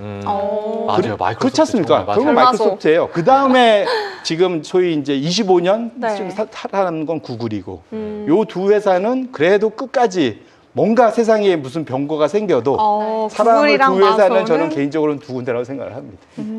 그래도 전반적으로 다 잘 가신다고 좀 보시는 거죠, 그럼? 네, 근데 사실 주가가 미리 다 선반영해서 좀 땡겨놓은 그쵸. 측면이 있어서 맞아요. 웬만큼 서프라이즈가 나오지 않고서는 엄청 달리기가 요즘은 진짜 만만치가 않은. 주가가 서프라이즈 상승하기는 나와도, 어려운데 다른 기업들 다 잘 나왔는데 약간 못 나오면 떨어지기는 쉬운. 그러니까요. 이게 이제 밸류에이션 부담이 목에 차서 그런 거죠. 그러니까요. 네. 알겠습니다. 네. 자, 일단 뭐 저희가 뭐 지금 최근에 어떤 행보를 통해서 빅테크 실적 발표에 대해서 한번 우리가 뭐 생각을 좀 해보는 시간을 좀 가졌는데, 이제 뭐 내일 아침이 되면 뭐 다 이제 결과가 하나 둘씩 막 터져 나오니까 내일 또 두 분께서는 저 최고 앵커랑 김민캐스는 너무나도 바쁜 하루가 될 것 같아요. 저는 안 잘 거예요. 안 자시나요? 4시에 그 기자회견까지 보고 이제 잘 좋습니다. 겁니다. 그럼 내일 저희 프리마켓 뉴욕 때 네. 보신 부분 그대로 브리핑을 좀 해주시면 좋을 것 같아요. 좋습니다. 네, 알겠습니다. 자, 오늘 저희 디멘전 투자자문의 송재경 대표님과 함께 또 프리마켓 뉴욕 2부 이렇게 또 꾸며봤고요. 너무 오래간만에 또 오셔가지고 너무나도 좀 즐거운 시간, 그리고 너무나도 좋은 인사이트를 저희가 또 얻고 가는 게 아닌가라고 생각이 듭니다. 다음 주에 또 요 큰 하나의 물결이 지나가면 다음 주에 또 시장이 어떻게 되는지 또 송재경 대표님과 함께 또 이야기해보는 시간 좀 가져보도록 하겠습니다. 그리고 최고 앵커 김희께서 너무너무 고생 많으셨고요. 자, 내일 또 두 분은 또 뵙도록 하겠습니다. 그러면 세 분 너무 고생 많으셨고 다음에 뵙도록 하겠습니다. 감사합니다. 네, 감사합니다. 예. 네, 자, 프리마켓 뉴욕 저희가 준비한 내용 여기까지고요. 저희 오늘 뭐 정말 다양한 이벤트들이 있기 때문에 시장은 엄청난 변동성을 좀 주지 않을까 생각이 듭니다. 자, 그 변동성이 좀 긍정적으로 갔으면 좋겠고, 새벽 1시까지 또 미오라 많은 시청 부탁드리겠습니다. 저희는 내일 8시에 또 찾아뵙도록 하겠습니다. 시청해주신 여러분 감사합니다.